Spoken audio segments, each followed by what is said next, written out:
Hai semuanya, gimana kabar kalian? Semoga selalu dalam keadaan baik. Jadi welcome back again di Andre Greystone Channel, dan ini adalah segmen analisa pagi, segmen di mana kita akan mengulas kembali untuk update news dan juga pergerakan dari market, khususnya market dari Bitcoin.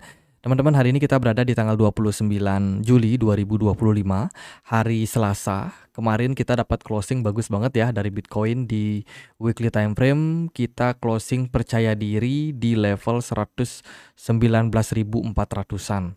Which is ini sinyal yang sangat bagus untuk pasar gitu. Tapi setelah itu di sesi Amerika kurang lebih 8 sampai 10 jam yang lalu setelah video ini di-post, itu marketnya mengalami koreksi, dan hari ini Bitcoin diperdagangkan di kisaran level 118.000 per video ini dibuat, dengan kondisi Bitcoin dominance yang mulai meningkat lagi. Kemudian indeks dolar juga naik 1%, lumayan. Ini bikin market seperti kripto, kemudian XAU atau gold terkoreksi, S&P 500 pun nggak naik sebagaimana besar gitu. Jadi kenaikan dari dolar ini tentu saja menarik untuk kita perhatikan menjelang event penting. Teman-teman, event penting itu ada di hari Kamis tanggal 31 2025 ya, 31 Juli. Itu ada interest rate decision dari Amerika Serikat atau keputusan suku bunga The Fed. Memang kita sudah tahu pasti The Fed akan mempertahankan suku bunganya dengan konsensus 90% percaya bahwa The Fed akan mempertahankan suku bunga di 4,5%. Namun ada FOMC statement yang penting kita perhatikan, dan juga ada FOMC press conference di mana Jerome Powell akan menjawab banyak pertanyaan dari para wartawan. Seperti itu. Lalu di siang hari, pagi menjelang siang, itu ada Bank of Japan yang juga akan memberikan keputusan terkait dengan suku bunga jam 10 pagi. Nah, malam hari itu dilanjutkan dengan data PCE and Core PCE Price Index. Ini PCE inflation ya, yang bakalan sangat penting untuk kita lihat, mengukur gimana kondisi inflasi dari Amerika Serikat. Forecastnya belum kelihatan sejauh ini gitu. Jadi hari Kamis ini akan numpuk ada berita yang sangat penting, sangat-sangat ya diantisipasi oleh pasar. Selain itu, di hari Jumat kita akan dapat data penting lainnya, yaitu dari data inflasi CPI dari Uni Eropa, dan juga dari Amerika Serikat itu ada unemployment rate yang bakalan rilis, dan juga Michigan One Year Inflation Expectation, leading indikator untuk mengukur inflasi ke depannya untuk Amerika Serikat. Itu hari Kamis dan Jumat harus diwaspadai. Nah, karena kita ada event yang penting itu, ya sepenting itu ya di minggu ini, so market bisa saja dalam perdagangan kemarin, hari ini, besok, sampai tanggal 30, sampai tanggal 31 lah, itu bisa aja market akan mengantisipasi event-event penting tersebut. Dengan cara apa? Dengan cara ambil profit sebagian. Jadi akan sangat wajar kalau teman-teman melihat ada tekanan jual dalam jangka pendek. Nah, untuk hari ini, hari Selasa, kita akan dapat beberapa sentimen data yang menurut saya biasa aja, tapi mungkin akan berdampak kepada dolar. Gitu. Ada data goods trades balance dari Amerika Serikat, lalu ada data consumer confidence dan juga job opening dari Amerika Serikat terkait dengan pembukaan lapangan pekerjaan. Ini dapat berdampak kepada pergerakan dari dolar. So, market tentu saja menarik untuk kita perhatikan bagaimana ke depannya. Kalau teman-teman suka komen, itu thank you banget ya. Kalian bisa membantu perkembangan channel ini dengan bantu komen di kolom komen. Jangan lupa untuk like juga, subscribe apalagi, itu akan sangat-sangat membantu. Tapi teman-teman yang melihat komen-komen judul di kolom komen ini, itu beneran, itu serangan dari bot yang sangat masif, dan di setiap video kita upload itu pasti ada komen-komen gak jelas. Itu teman-teman ignore aja. Kalau bisa bantu report, tapi nggak usah karena kita akan hapusin satu persatu. Take effort ya, tapi semoga nggak mengganggu teman-teman yang komen di kolom komen gitu. Jadi tolong dimaklumi. Intinya itu sih teman-teman. Kita akan bahas gimana kondisi dari market ya. Kita akan bahas dulu dari kenapa Bitcoin mengalami koreksi 10 sampai 8 sampai 10 jam terakhir di sesi Amerika Serikat kemarin. Yang pertama ada Galaxy sell off 80.000 Bitcoinnya. Ini adalah investor di era Satoshi. Ya, era-era sebelum 2012-an gitu. Dimana dia jual Bitcoinnya di kisaran 115.000, which is itu kemarin sih, beberapa hari yang lalu. Nah, Selain itu juga ada tekanan jual yang datang ya dari Wales juga yang baru aja memindahkan asetnya senilai 9 miliar US dollar dalam bentuk Bitcoin. Dormant wallet kembali aktif dan ini memicu kepanikan atau pressure yang terjadi kepada pasar. Memang menjelang beberapa sentimen data penting yang seperti kita sudah mention tadi, ini rawan banget dipakai untuk momentum banyak whales yang mengantisipasi dan melakukan profit taking gitu. Kalau kita lihat dari data ETF ya. Ini kita ambil datanya dari Soso Value di mana net inflow Bitcoin so far masih bagus, 130 juta US dollar masih masuk, Ethereum apalagi ini masif banget kenaikannya. 452,72 juta US dollar per 25 Juli kemarin menunjukkan memang adopsi pembelian dari para investor kepada produk Bitcoin Spot ataupun Ethereum Spot ini masih sangat-sangat bagus, antusiasmenya masih sangat bagus. Kalau kalian perhatikan juga dari weekly crypto asset flow juga menunjukkan tren yang masih positif di mana BlackRock melalui produknya iShare itu banyak sekali melakukan akumulasi pada Bitcoin and Ethereum gitu. Dan ini tentu saja merupakan sinyal yang sangat positif. Amerika Serikat mendominasi sebagai negara yang paling banyak melakukan pembelian terhadap produk ETF, baik itu Bitcoin ataupun Ethereum Spot ETF. Itu dari beberapa data yang penting sekali buat teman-teman perhatikan. Kemudian juga dari CBOE ya, pengajuan aturan bursa efek dari CBOE yang terbaru. Ini saat ini ya sedang mendukung terkait dengan beberapa produk baru terkait dengan ETF dari altcoin. Contohnya ada Canary Stick Injective ETF, kemudian juga ada Invesco Galaxy Invesco Galaxy Solana ETF. Ini masih dalam pengajuan proposal. Kemudian juga ada Bond Blocks Private Credit Trust, ini di luar. Ya, pokoknya intinya ada banyak sekali produk-produk ETF yang bakalan diluncurkan. Ini juga nih tanggal 25 kemarin ada Canary Pengu ETF. Meme token, teman-teman. Meme token, bayangin. Ya itu. Tapi pada intinya adalah semua proposal itu belum disetujui, masih dalam tahap pengajuan. Tapi impact-nya bisa sangat positif terhadap altcoin. Terus kita bahas dari token unlock.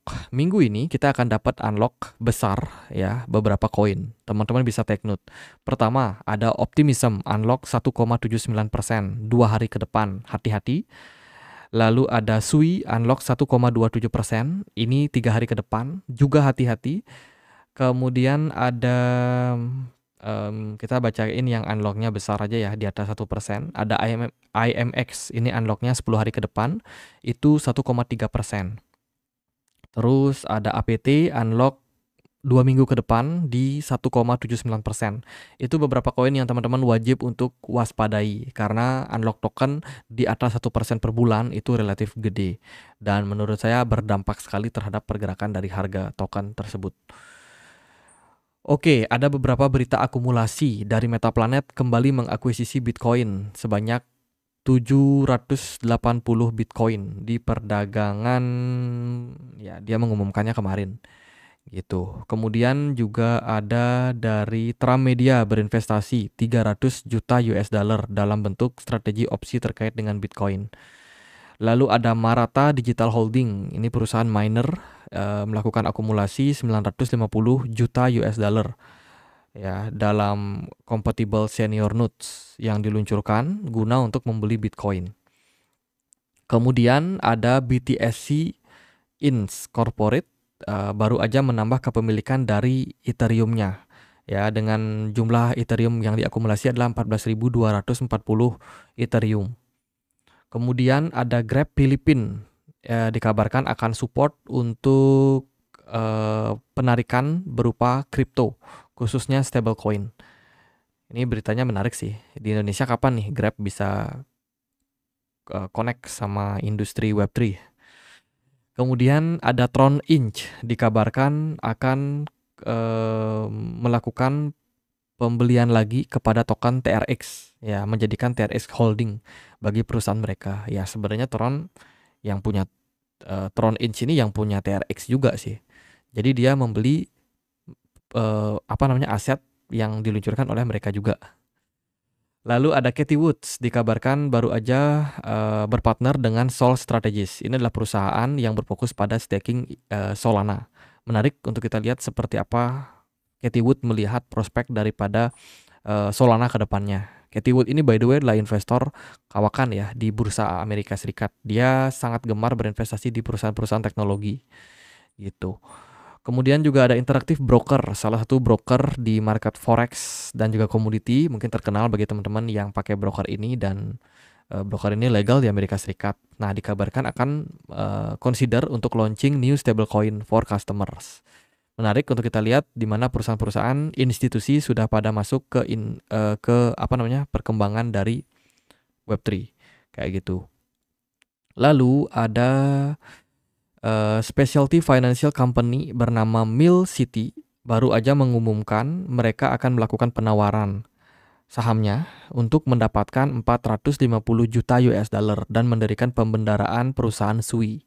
Sui Protocol dapat sentimen bagus. Menarik ya berita-berita dari pasar. Terus juga ada Trump. Trump bakalan mengumumkan tarifnya di 1 Agustus, ya kan?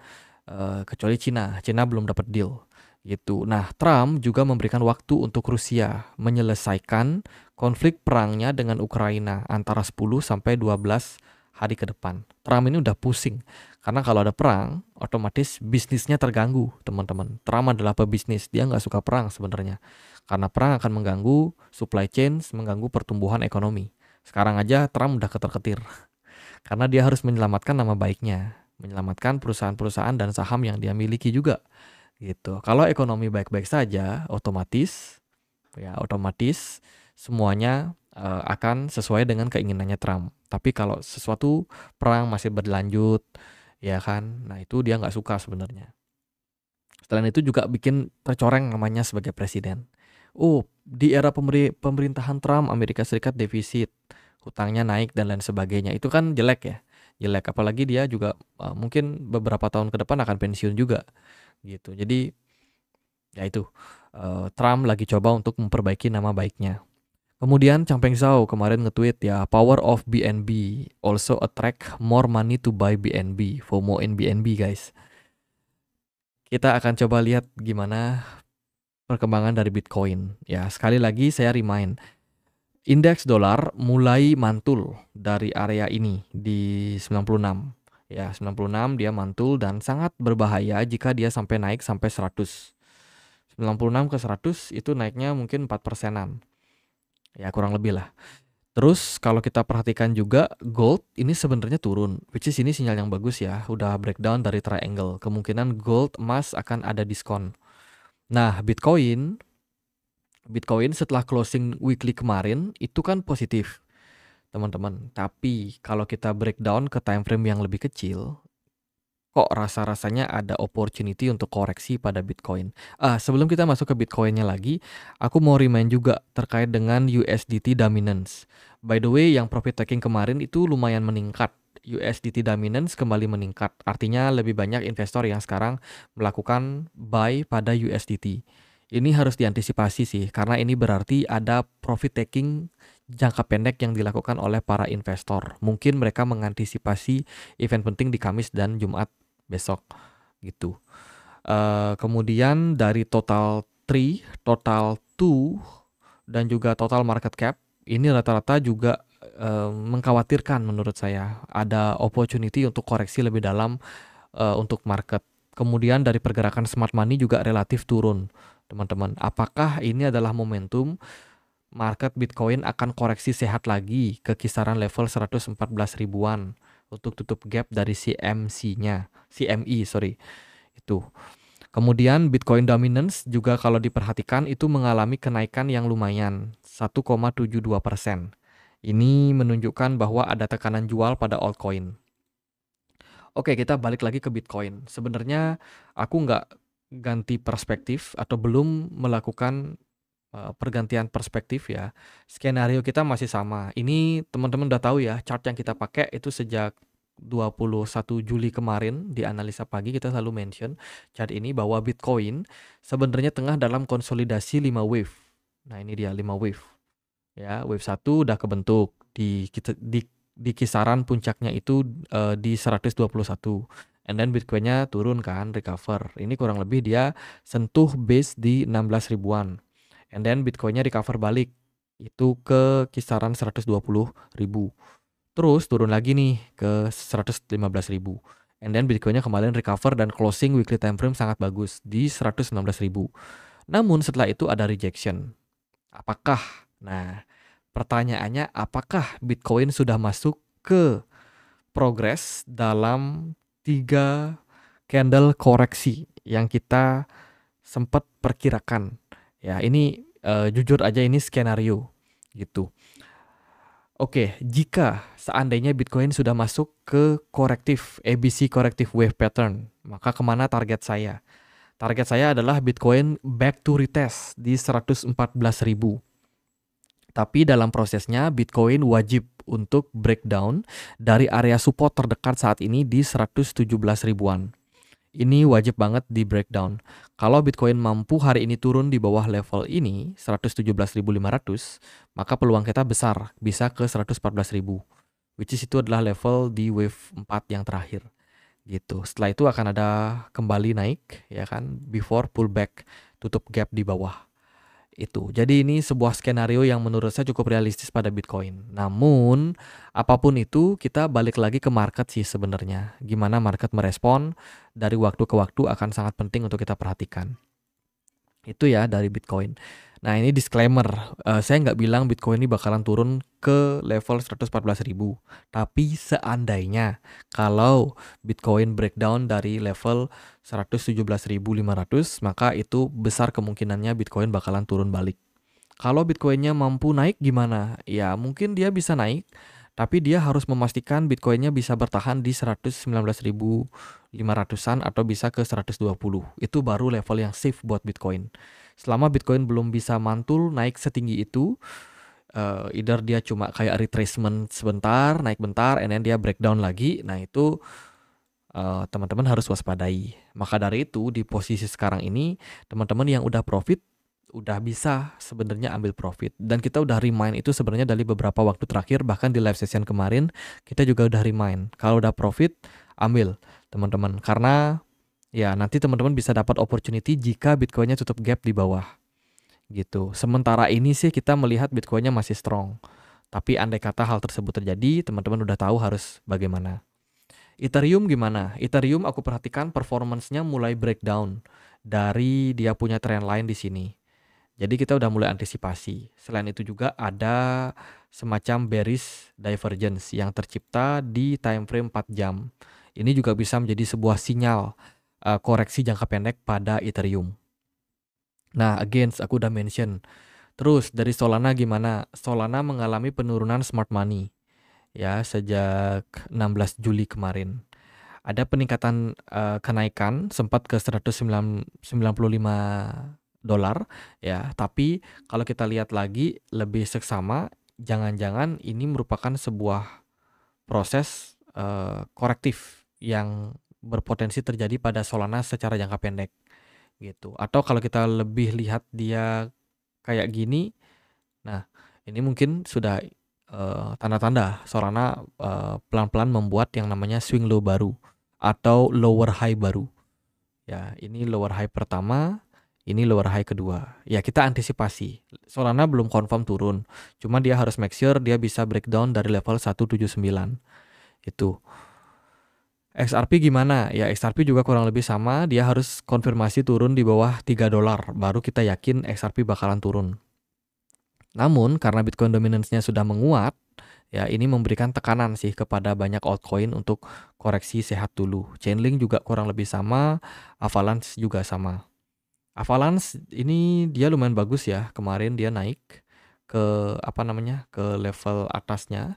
Dia berhasil closing di level mana nih? 25 ke atas, 25 dolar ke atas, tapi dia turun lagi ke 25,76 gitu. Ini udah double bottom sebenarnya. Tapi kalau dia balik turun lagi itu tentu saja sinyal yang negatif gitu. At the end of the day, Bitcoin menunjukkan indikasi atau gerak-gerik korektif secara jangka pendek Jadi better untuk diantisipasi. Teman-teman nggak perlu panik ya, karena pasti ada teman-teman yang pemula, wah tiba-tiba dia jual semua. Nggak kayak gitu konsepnya. Kita antisipasi. Artinya kalau udah ada aba-aba antisipasi, itu profit taking lah sebagian. Ya, paling nggak ya 20-30% profit taking. Nanti kalau ada diskon di bawah, bisa pakai dana yang udah teman-teman profit taking tadi buat buyback kayak gitu. Nah, di sana teman-teman bisa increase kalian punya profit atau capital gain gitu. Kalau teman-teman bisa consider untuk dapat harga yang lebih murah lagi gitu. Akan tetapi kalau seandainya kekhawatiran kita tidak terbukti, Bitcoin-nya masih lanjut naik, nah berarti kan teman-teman masih punya barang gitu. Jadi profit taking sebagian itu menurut saya sangat bijak di kondisi seperti sekarang ini, apalagi market juga penuh dengan ketidakpastian. Itu. Ya itu sih, sementara kita masih dalam skenario yang kita sudah bahas, teman-teman, saya masih bertanya-tanya juga nih gimana closing daily time frame hari ini. Seandainya kita coba ya, kira-kira kalau jam 7 pagi nanti atau di closing daily time frame Bitcoin nggak bikin yang namanya bearish engulfing atau candle merah tidak lebih besar daripada candle hijau sebelumnya, which is Bitcoin ini harus bisa bertahan di atas level 117.800. Nah, Dino tuh harga tersebut. Kalau Bitcoin closing di atas 117.800, maka Bitcoin aman. Kalau dia closing di bawah level tersebut, hati-hati. Hati-hati. Ini sinyal market banyak yang profit taking dan kemungkinan akan koreksi dulu. Koreksi sehat ya, secara jangka pendek. Itu against, ini bukan sinyal bearish, tapi hanya koreksi wajar. Itu sih, semoga bisa dimengerti untuk teman-teman. Dan memang seharian aku nggak banyak update ya, karena kebetulan juga kurang fit juga teman-teman. Jadi kemarin aku nggak banyak update ya, tapi aku masih stay pantau market dan ya ini adalah update terbaru. Oke, gitu aja paling buat teman-teman happy cuan yang memang udah cuan ya, yang lagi nyari momentum masuk. Mungkin teman-teman akan dapat dalam jangka waktu pendek. Tapi kita perlu untuk lihat lagi ke depannya gimana market. Karena waktu ke waktu kita harus update. Nggak bisa kayak prediksi lagi sebulan bakalan gimana. Nggak ada yang tahu. Apalagi dengan prediksi 10 tahun ya, kayak teman-teman minta. Kira-kira 10 tahun lagi Bitcoin bakalan gimana. Nggak ada yang tahu secara pasti, teman-teman. Kita lihat dari hari ke hari saja. Oke, gitu aja buat update kali ini. Semoga videonya bisa bermanfaat. Kita punya komunitas diskusi di Telegram. Buat teman-teman yang pengen untuk join, bisa cek link yang ada di kolom deskripsi video ini. Sekian, akhir kata saya Andre. Makasih.